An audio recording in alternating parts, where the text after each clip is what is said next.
That door, in theory, could withstand a nuclear blast. At least, that's what the base commander told us. It was 40 centimeters thick, with a triple-layer lead seal inside. Even an armor-piercing round might not blast it open. But now it's warping. Something on the other side is tearing it apart, inch by inch with brute force. The entire underground base is shaking. Dust keeps raining down from the ceiling. Alarm lights flash on and off, painting the corridor a bloody red. Me and 5 others are huddled behind a barricade, none of us daring to speak. Because we just found out, the thing locked in the lowest level of the warehouse isn't a test subject. It's the top of the food chain. That lead seal door, tough enough to stop a nuke, is being ripped open right in front of me.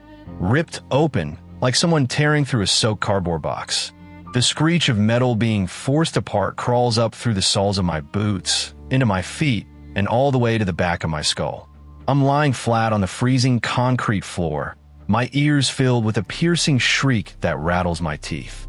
The thick steel plate in the middle of the door is completely deformed now, bulging inward toward me, covered in a web of cracks.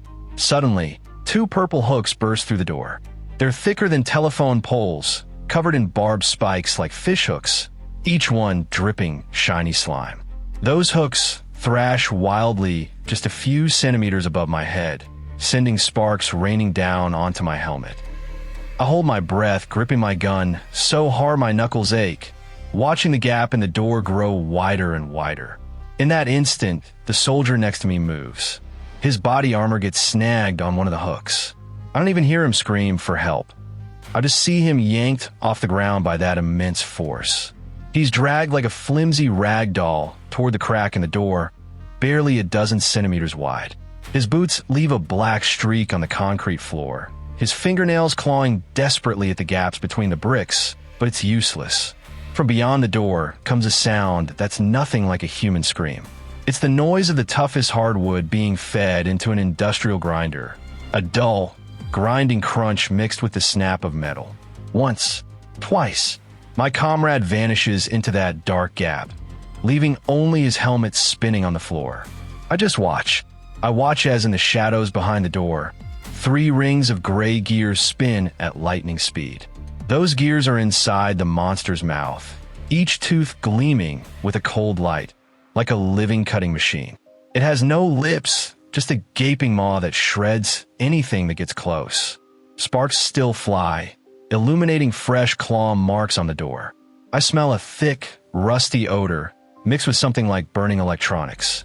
I want to crawl backward, but my legs are like noodles, and all I can do is gasp for air. I know that thing is still behind the door, not inside yet, but it's already sucked all the oxygen out of this room. The massive gap keeps widening, more purple hooks slowly creeping in. I shake my head hard, try to erase the image of my comrade being dragged in. I tell myself I have to move, I have to survive. When our squad was sent to this godforsaken place, nobody mentioned there was a monster like this buried underground. It's just an old warehouse 50 meters deep, packed with piles of nearly expired shells and gunpowder. The higher-ups said it was safe, just guard the door until logistics comes to haul this stuff away. I lean against the wall, the cold barrel of my gun in my hands. I remember the day we first came down. I knew something was off. Strange noises kept coming from the ventilation ducts in the hallway. Heavy, like someone dragging a 100-pound iron box under the floor, thumping against the stone. We laughed at old Bob back then, said his ears were going bad, that not even a rat could get into this place. The next day, during patrol, the squad leader discovered that the backup power cables in the warehouse had been severed. Those cables were as thick as a human arm, wrapped in thick rubber and iron sheathing, and now they were completely chewed through. I took one look at the cut. It was terrifyingly clean, as if someone had sliced it with the fastest laser knife imaginable. Even stranger, several of the thick wooden crates filled with 120mm artillery shells had inexplicably gone missing. On the ground was a puddle of sticky, greenish liquid that hissed and gave off white smoke when it dripped onto the concrete floor. I bravely touched it with a chemical protective glove, and the fingertip turned black and brittle within a second. I was so scared I flung it off immediately. Come on, let's check out the lowest level, C4, the squad leader said in a low voice, his flashlight beam flickering in the darkness. We headed down the stairs, and the deeper we went, the hotter it got. This heat was unnatural, like pressing your face against a car hood right after the engine's been turned off. When we entered the large compartment at the very bottom, the temperature control system's red light was blinking frantically. I immediately spotted the stack of empty ammunition pallets. Amid the scattered wood debris lay a massive sphere. It looked exactly like a human heart magnified hundreds of times. Purplish red, pulsating with a thumping sound like a heavy hammer hitting rotten flesh. That thing was going to town on the cables against the wall, with half a thick cable already absorbed into its body. The squad leader was terrified too. With trembling hands, he pulled out a glow stick, snapped it, and hurled it over. The red glow rolled to the base of the sphere. By its light, I saw several rifles hanging on the wall. The ones our missing patrolman had carried. The steel barrels were now twisted into pretzel shapes, coated in glistening saliva. The big sphere sensed the light and slowly turned around. I saw its rings of teeth start spinning rapidly, making a grinding noise that set my teeth on edge. It had no eyes, but I knew it was staring at us, sizing up the metal junk we were carrying. When that sphere turned, I nearly dropped my gun. It had been curled up, but now it suddenly began extending limbs. Glowing purple legs shot out from the sphere, like umbrellas snapping open, but they were all hard, chitinous shells that thudded dully against the concrete floor. It stood up, bigger than I'd imagined, its head nearly brushing the cable trays on the ceiling. The squad leader's shout exploded in my ears. "Open fire! Now!" Machine gunner Old Bob was the first to react. He'd already set up the heavy weapon on an ammo crate. Flames erupted from the muzzle in an instant, the rattling roar making my ears ring. I watched bullets fly like rain, all slamming into the monster's purple shell. The sound was weird, like tossing pebbles at a thick ceramic vat, clattering and clanging. What scared me most was that every bullet bounced off. I saw them hit the shell, sparking orange, then ricochet in all directions. One round grazed my helmet and blasted a crater in the wall behind me. The monster didn't even flinch. It just kept walking toward us, shrugging off Old Bob's machine gun fire. Its carapace didn't even have a scratch. The bullets that hit the ground were all flattened lead lumps. I pulled the trigger too. My gun kicked and jerked, making my shoulder go numb. I aimed at its spinning mouth, trying to shoot into the gaps between its teeth. But it was too fast. It ducked its head, using its thick skull to block every round. Its shell was translucent, and in the firelight, I could see purple liquid flowing inside, flickering like a broken neon tube. Then it suddenly sped up. Seriously, I'd never seen anything that big move so fast. It was like a purple blur, charging straight at Old Bob. He was still frantically reloading his belt, his big hands shaking. The monster didn't stop. It slammed its broad chest right into him. Old Bob flew through the air. I heard a clear crack, the sound of his ceramic armor plate shattering. He hit the concrete wall hard, leaving a spiderweb of cracks. He slid to the ground, gasping for air, trying to get up, but his legs wouldn't cooperate. The monster didn't go after Old Bob. It looked down at the heavy machine gun on the ground. Its mouth opened, and the 3 layers of gray gears spun faster, making a sound like hundreds of chainsaws cutting through iron pipes at once. It bit down on the gun barrel, and with a sharp crack, the sturdy steel tube snapped in two. It chewed loudly, the metal fragments grinding against each other inside its mouth, the noise making my teeth chatter. As it chewed, white smoke spewed from the small holes along its sides, hitting the ground and scorching the concrete black. "Run. Head for the control room." The squad leader grabbed the back collar of my bulletproof vest and dragged me toward the corridor behind us. I stumbled along with him. I glanced back and saw the monster had swallowed the entire machine gun. It turned its head to look at us. Its forelegs scraped rapidly across the ground like a giant crab.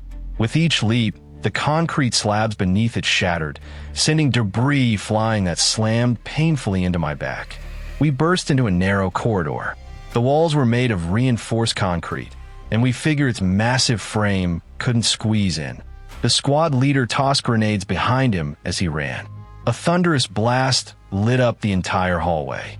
Thick smoke filled my nose, making me cough uncontrollably. When the smoke cleared a bit, I saw the monster charging straight out of the flames. Its purple shell glowed brighter, as if the fire had seeped into its body, energizing it.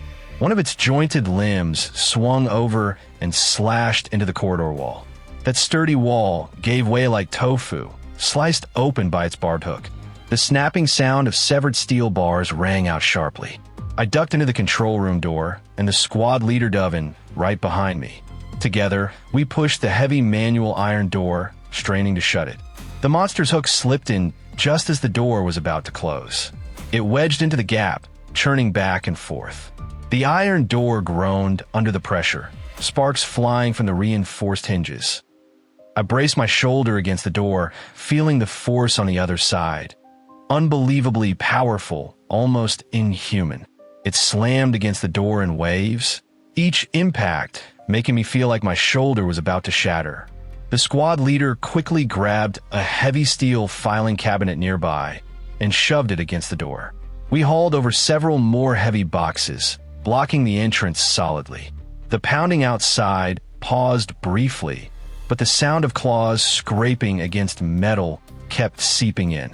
I slumped to the floor, staring at my empty gun, my palms slick with cold sweat. Old Bob was still out there. He hadn't followed us. I had no idea what was happening to him. Only the faint crunching of metal being chewed up echoed from outside. I huddled in the corner of the control room, my back pressed against the icy wall. The scraping sound on the iron door stopped. The corridor fell into a terrifying silence, broken only by our heavy breathing. The squad leader plopped down beside me, his clothes soaked with sweat, his hands still trembling. He pulled a roll of bandages from his pocket and clumsily wrapped it around his arm. Sparks had burned off a patch of his skin, leaving a raw, red area. "Is it gone?" I whispered to him. My voice sounded strange, shaking badly. The squad leader didn't answer. He just stared at the door. A deep claw mark was embedded in the center of the heavy iron door. The edges of the metal curled outward. After a long moment, he wiped the sweat from his face. In a low voice, he said that thing was probably a biological weapon cooked up by those crazy scientists. It ate metal, ate gunpowder. It didn't eat people. Old Bob might have been knocked flying, but the monster only had eyes for the machine gun in his hands. As long as we stayed in this concrete room and didn't provoke it with weapons, it probably wouldn't come in. Hearing that steadied me a bit. I looked down at the floor, searching for a clean spot to sit. The control room floor was covered in dust and scattered papers. I stared at a crack in the floorboards and noticed a layer of glowing green slime slowly seeping out. The liquid seemed alive, creeping along the brick gaps inch by inch toward my feet. The temperature in the room kept climbing. A moment ago, I was still cold, but now I felt like I had crawled into a giant steamer, fresh off the stove. I looked up at the vent on the ceiling and noticed the iron grill had warped. The bars, once a silvery white, had turned a golden yellow, as if something had softened them with heat. I reached out and touched the console next to me. That big iron cabinet was so hot, I yanked my hand back instantly. The instrument panels in the main control room all had fine cracks spreading across their glass. The needles were jumping wildly, making a clicking, clacking sound. Something fell off. I crouched down and pressed my ear to the floor. I couldn't hear the monster's footsteps, but I caught another sound. It was a very faint scraping noise, like tens of thousands of tiny bugs burrowing through the concrete walls. I looked at the squad leader. He was leaning against the wall with his eyes closed, resting. I didn't dare wake him.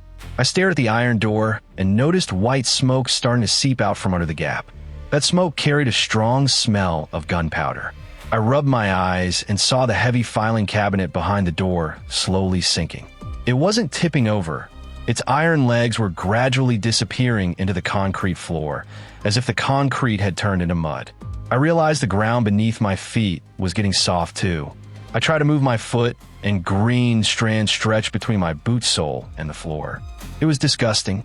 The light on the ceiling flickered, shifting from white to an eerie purple. I heard a heavy thud from the next room. That was where we stored our heaviest batch of armor-piercing shells. The thudding was rhythmic, each beat hammering against my heart. I knew that thing hadn't left. It was right under us, right next door, going after those more enticing snacks. That silence was nothing but a trap. I watched the steel filing cabinet slowly sinking into the ground, holding my breath, not daring to exhale. The cabinet's metal was changing color. It had been dull gray, but now it was turning red and hot. I saw those hard steel plates like chocolate melting in the sun, shrinking bit by bit into the concrete. That was impossible. These were steel plates several centimeters thick, and the concrete floor was reinforced. Before I could wake the squad leader, the floor under my feet let out a muffled boom. The noise was enormous, like someone had set off a huge bundle of detonators right beneath us. The force flung me into the air, and I crashed hard onto the console. Shards of glass from the instrument panels dug into my palms, stinging like hell. When I scrambled to my feet, the floor in the middle of the main control room had completely collapsed, revealing a big black hole 2 or 3 meters wide. The squad leader was thrown into a somersault. He scrambled over to the edge of the hole and shone his flashlight down. I leaned in to look too. At the bottom of the hole, I saw a tangle of long, glowing purple legs. They looked twisted and unnatural, like crab legs or the segmented limbs of some giant insect. They were packed tightly together, propping things up like living pillars. The scariest part was the monster's back, swaying just a few meters below our feet. It was digging down there. I heard a sound that made my skin crawl. It was the crunch of metal being chewed. Creak, creak. With each noise, I saw those purple limbs push hard, shoving chunks of concrete aside like trash. Right across from the main control room, separated by a glass window, was where we stored the depleted uranium armor-piercing shells. I saw the walls suddenly start to shake, and then a purple barb, thicker than a man's waist, burst through. With a single hook, the whole wall collapsed like paper. The monster's body squeezed in after it. It moved with shocking speed. It grabbed a wooden crate full of shells, and the wood crumbled to dust in its grip like dry kindling. It opened its huge mouth, lined with gray gears, and bit down on those heavy armor-piercing rounds. A flash of light lit up the next room. It was the glow from the shells being crushed, a piercing blue. That light hit the monster's carapace, and I saw its body change. The dark purple shell turned translucent, like fine purple glass. I could see countless tiny gears inside its belly, constantly grinding, emitting a low hum. Every time it crunched a shell, white smoke shot out of the cooling vents on its back. That smoke hit the ceiling, melting the iron ventilation ducts into molten iron. The iron dripped onto the floor with a sizzling sound, giving off a foul stench. The squad leader shouted at me at the top of his lungs, "It's not just eating, it's using those shells as fuel." I saw that after the monster finished a crate of shells, it had actually grown taller. It was originally less than 4 meters, but now its back was about to collapse the ceiling. It turned around, its emotionless gear-like mouth aimed in our direction. The floor of the control room began to crack open on a large scale. I saw the main beam supporting this floor snap in two with just a light nudge from one of the monster's legs. The sound of steel bars breaking was as loud as gunfire. Chunks of cement from the ceiling kept falling, some smashing into the control panel, shattering the delicate components into pieces. I saw old Bob's gun, which had fallen outside earlier, now crushed under the monster's foot. The monster didn't even exert force, just a swipe of its toe, and that steel gun turned into a mess of parts and iron filings on the floor. "No way out," the squad leader said, staring at the huge hole, his gun dropping to the ground. I stared at that hole too. Below were all those purple, jointed limbs, climbing up rapidly. I saw one of the barbs hook onto the edge of the control room floor. The slime on it flowed onto the cement, immediately corroding small pits into it. Then I heard that massive metallic crashing sound coming from above us.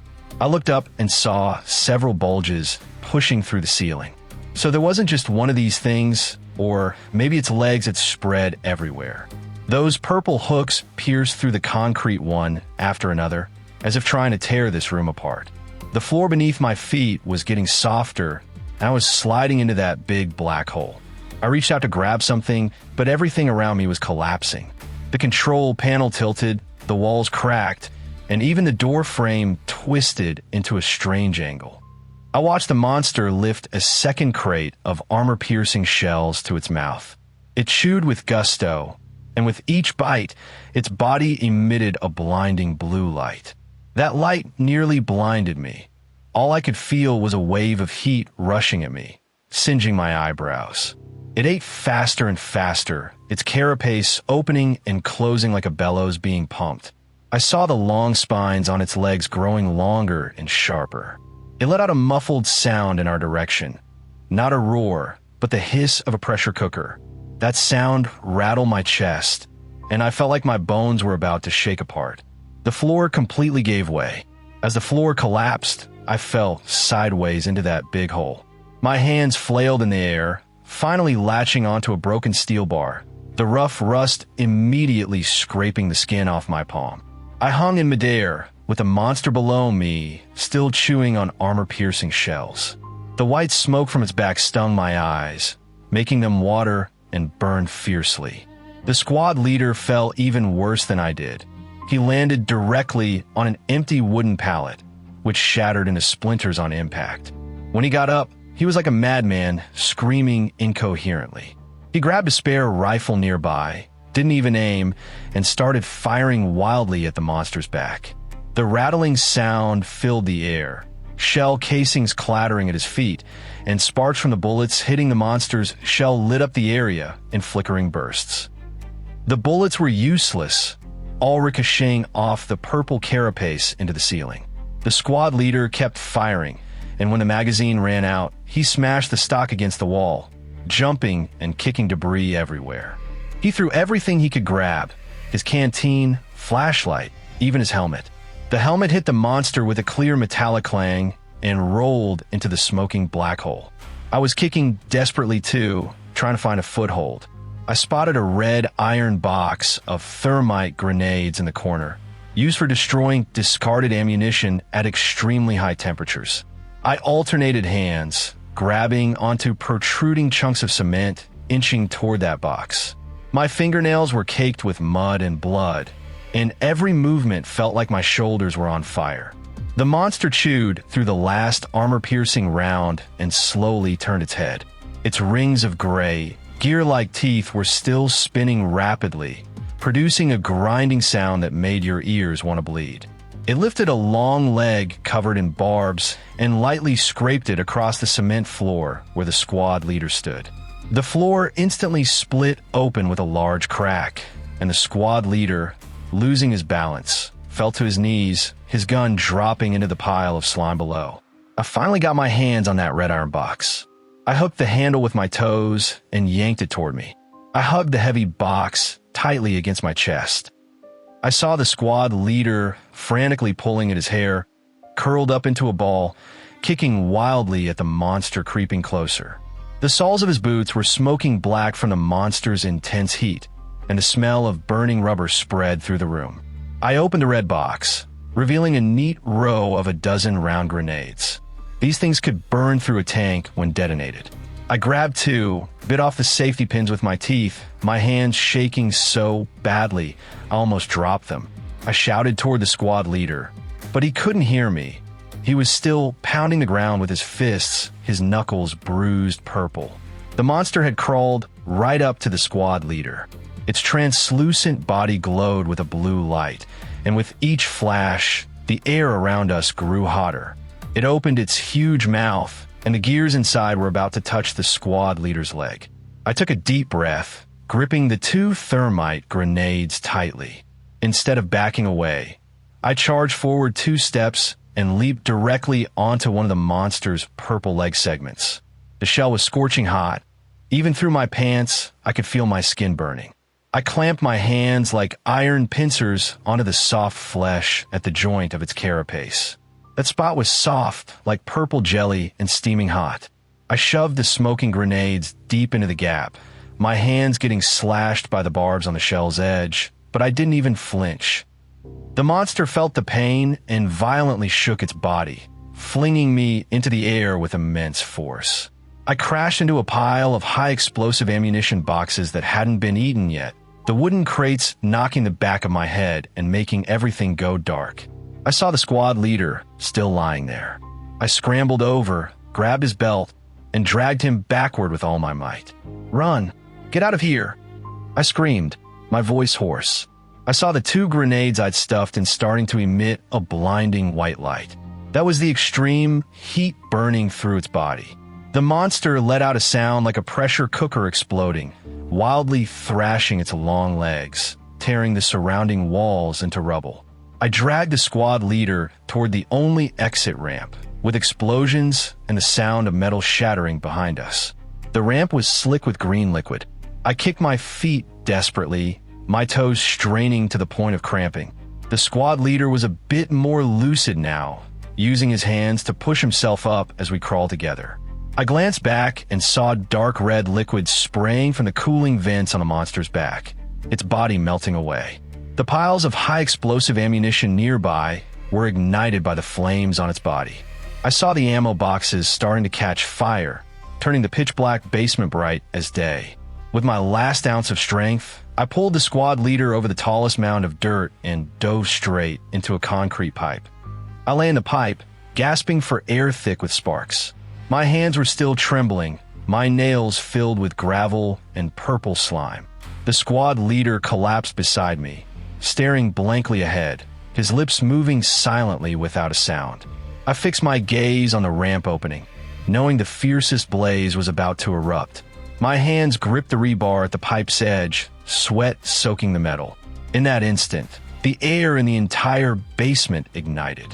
I lay at the mouth of the concrete pipe, watching as the thousands of pounds of ammo boxes behind me simultaneously flared with a blinding white light.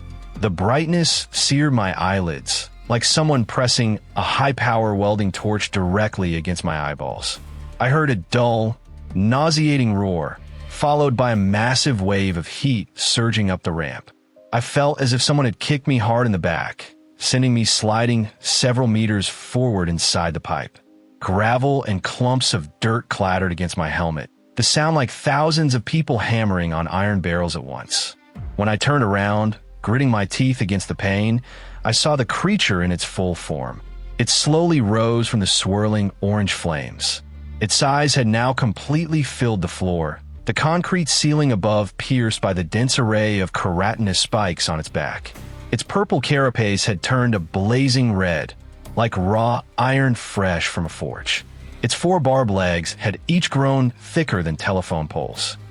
It took a step forward, its foot crushing a metal crate filled with high-explosive shells.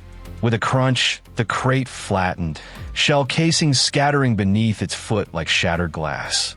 It opened its massive mouth, the 3 rings of gear-like teeth spinning so fast they were nearly invisible, emitting an ear-piercing screech that made my ears feel wet and muffled. The squad leader was not far behind me, clutching the last 2 grenades. His face was flushed red from the firelight, sweat dripping from his chin only to evaporate before hitting the ground. Aim for its belly. Hit the spot where it's leaking fire. He roared at me. I saw it too. Beneath the creature's body, where I had stuffed the thermite earlier, a gaping wound had opened. There was no hard shell there, only pulpy, purple flesh that glowed with a blinding blue light. With each flash, the wound spewed a stream of spark-filled mucus. I grabbed my rifle and emptied the remaining half of the magazine into that glowing wound. The bullets struck the soft flesh with a sickening squelch. The creature thrashed in agony, a purple hook-like limb sweeping toward me and slicing clean through the concrete pipe in front of me. Before I could react, the severed half of the pipe crashed onto my thigh. I screamed in pain, and my rifle flew from my hands. The creature had noticed us. It lowered its massive, spike-covered head, the spinning teeth now less than 3 meters from my face. I could smell the thick gunpowder and the acrid stench of scorched metal on its breath. One of its legs stabbed toward me, piercing the concrete beside me and sending clumps of dirt flying into my face. That was when the squad leader charged. He didn't run. He rolled down the slope, straight under the creature's belly. I saw him pull the pins on the 2 grenades and shove them deep into the glowing, gaping wound. The creature sensed the danger and slammed its massive body downward. The squad leader rolled aside, narrowly avoiding the crushing weight. Then, the 2 grenades exploded inside the creature. This was no ordinary explosion. It was a blinding, despair-inducing white light, accompanied by a shriek like a pressure cooker exploding. I watched as the creature's belly burst open into a massive hole, spewing purple mucus and shattered gear-like teeth in all directions. Some fragments struck the walls, punching fist-sized craters into the reinforced concrete. The behemoth let out one final deafening roar. Its thick legs thrashed uncontrollably, tearing everything in sight to shreds. The already crumbling ceiling finally gave way under its frenzied struggle. Tons of concrete slabs and steel reinforcements hailed down onto its back like a storm. It tried to push itself up, but blue flames leaked steadily from the gaping hole in its belly. With every movement, the machinery inside, it emitted a grating, teeth-chilling screech of metal. Ignoring the pain in my leg, I desperately crawled toward the exit. I saw the squad leader buried under a pile of broken bricks, only one hand still waving frantically. Clenching my teeth, I dug my hands into the ground and dragged myself toward him inch by inch. "Go! Get out of here!" I shouted, grabbing his hand and pulling him toward the exit. Behind me, the creature finally stopped moving. Its massive body was pinned under dozens of heavy concrete slabs, only a few of its purple limbs trembling faintly. The heat vents on its back no longer spewed smoke, but oozed a dark, viscous liquid that spread everywhere. Just then, the remaining heavy artillery shells stored in the corner were ignited by the creature's residual heat. That series of explosions felt like it was about to turn the entire earth inside out. I felt the ground beneath my feet crack open, a massive crater forming right under us. Grabbing the squad leader, I rode the shockwave from the blast, launching us both toward the only exit as the slope collapsed beneath us. My back slammed into a cold metal railing, the pain making stars burst before my eyes. I clung to the squad leader, my hands locked onto the railing, watching helplessly as the control room we'd just been in, along with the entire ammunition depot below, sank into a massive fireball. The entire underground space was collapsing. Sturdy pillars snapped one after another with thunderous roars. Neatly stacked ammunition pallets, along with the crushed remains of that monster, plummeted into a bottomless black pit. Smoke and flames instantly filled my vision. My ears rang so loudly I could hear nothing but my own heartbeat. Holding the squad leader, I scrambled frantically up the last intact section of ladder. My gloves were shredded, my palms slick with blood, slipping dangerously on the rusty iron rungs. I didn't dare look back. I could only feel the tremors beneath my feet growing fainter.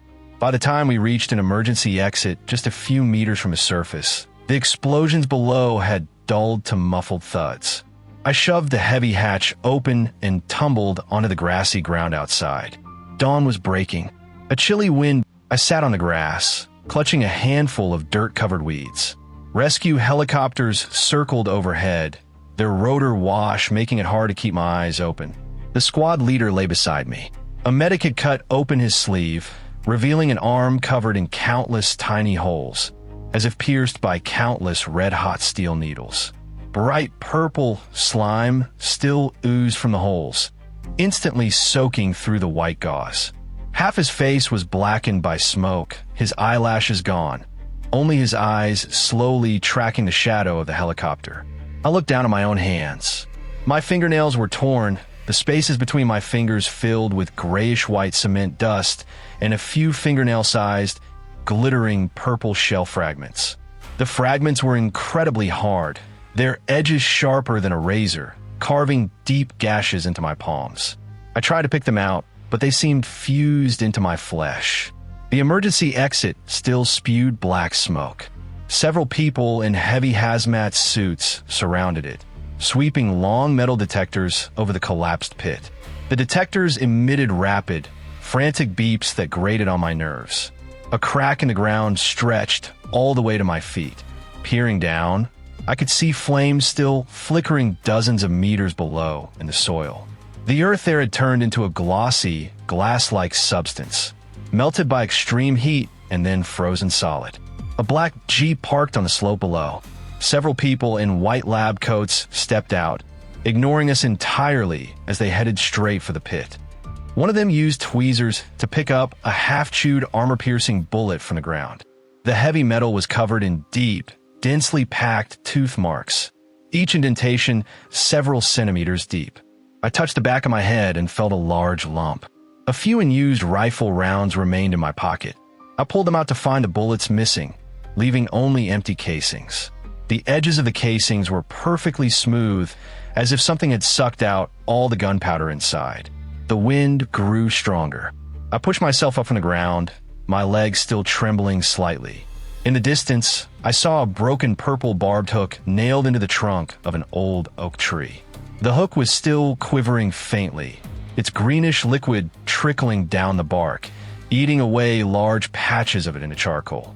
I picked up the battered helmet from the ground and followed the medic toward the stretcher. From the distant crater, there came a faint metallic scrape, clank,